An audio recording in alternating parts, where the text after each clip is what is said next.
해주신 하나님의 말씀은 시편 26편 1절부터 12절까지의 말씀입니다. 시편 26편 1절부터 12절까지의 말씀입니다. 우리 찾으신 줄 알고 합독하는 시간을 갖도록 하겠습니다. 시작. 내가 나의 완전함에 행하여 싸우며 흔들리지 아니하고 여호와를 의지하여 싸우니 여호와여 나를 판단하소서.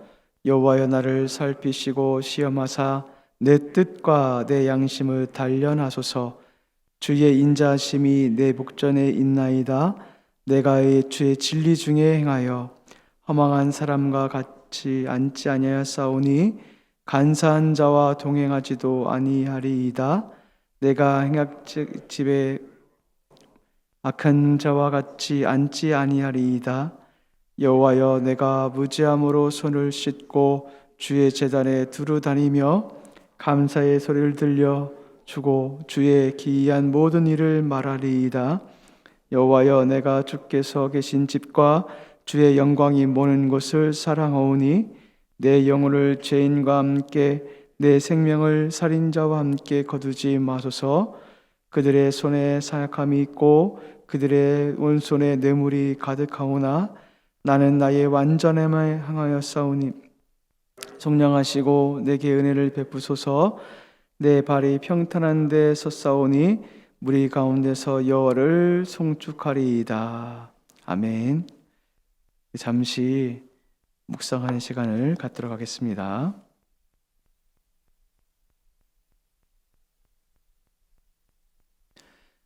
시인은 지금 무고한 핍박을 당하고 있는 것 같습니다.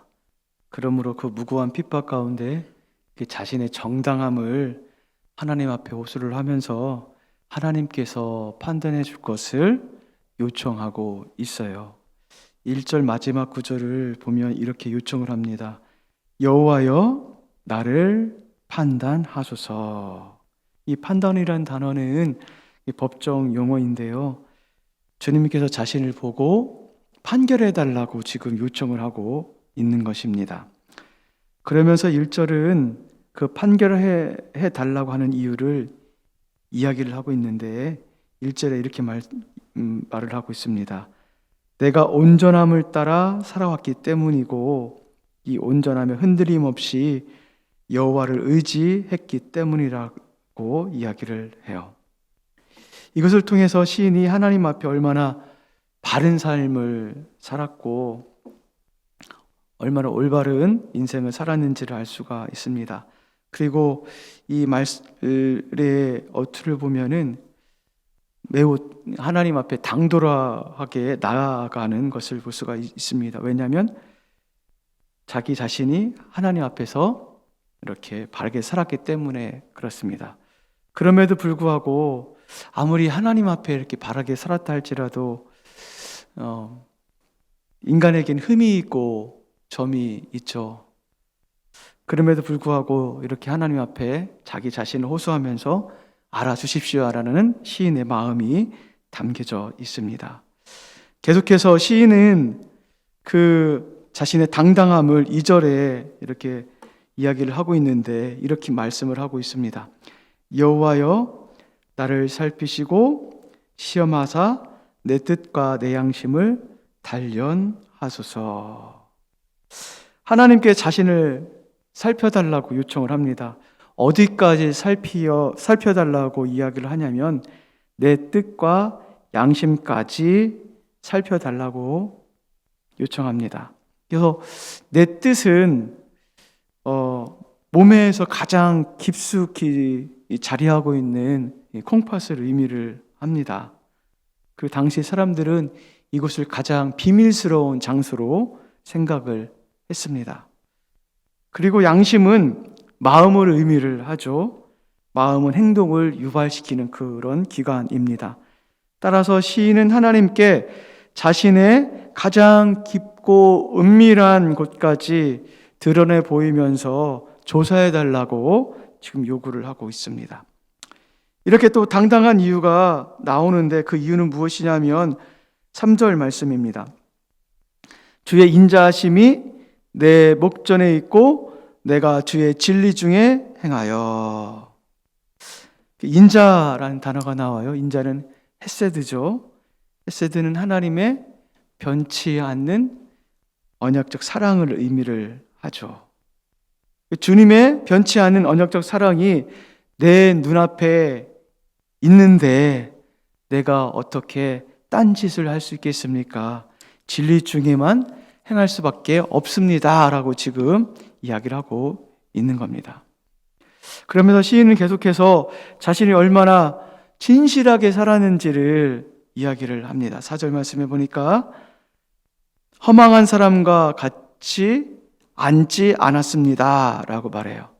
이 허망한 사람은 우상을 숭배하는 사람, 허탄한 데 뜻을 두는 사람을 의미합니다. 그런 자들과 함께 앉지도 않았다라고 말해요. 뿐만 아니라 간사한 자와 동행하지도 않았다라고 말합니다. 간사한 자는 겉과 속이 다르고 자기 자신을 숨기려고 감추는 자들을 의미를 하죠. 그런 자들과 동행하지 않았다라고 말합니다. 그리고 5절에는 악을 행하는 자들의 모임도 미워했다라고 이야기를 해요. 그리고 악한 자들과 같이 동석하지도 않았다라고 이야기를 하고 있습니다.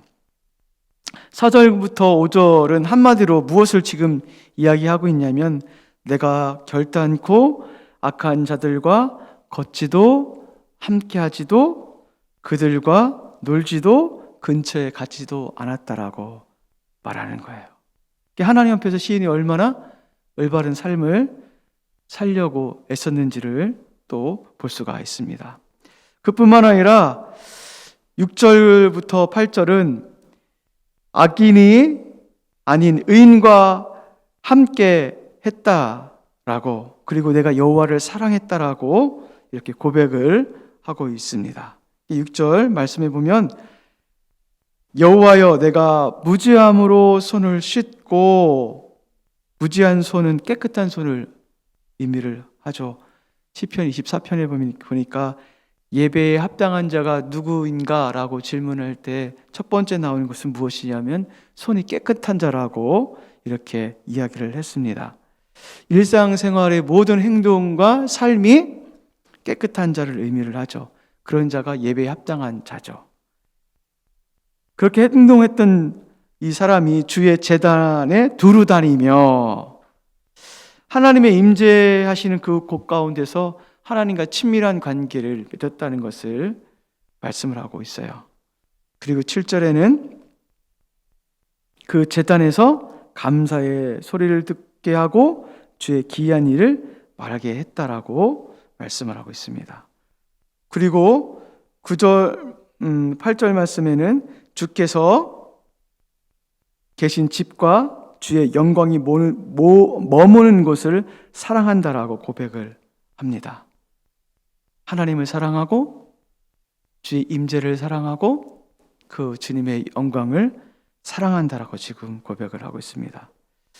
지금 8절까지만 보더라도 시인이 얼마나 계속해서 온전한 삶을 살았는지, 악인과 함께 하지도 않았고 반면에 오히려 하나님을 더 사랑했고 그 임재를 갈망했고, 그럼에도 불구하고 시인은 무고한 핍박을 당하고 있습니다. 그러므로 하나님께 정확한 판단, 정확한 판결을 지금 호소를 하고 있습니다. 그러면서 9절부터 10절에는 시인이 한 가지를 간구를 하고 있는데 어떤 간구를 하냐면 악인처럼 자신을 취급하지 말라달라고, 악인과 구별시켜달라고 간구를 해요. 지금까지 악인과 구별되게 살아왔기 때문에 악인과 동일하게 취급해 주지 말라라고 지금 요청을 하고 있습니다. 왜냐하면 악인들은 여호와 앞에서 심판을 당하기 때문에 그렇습니다.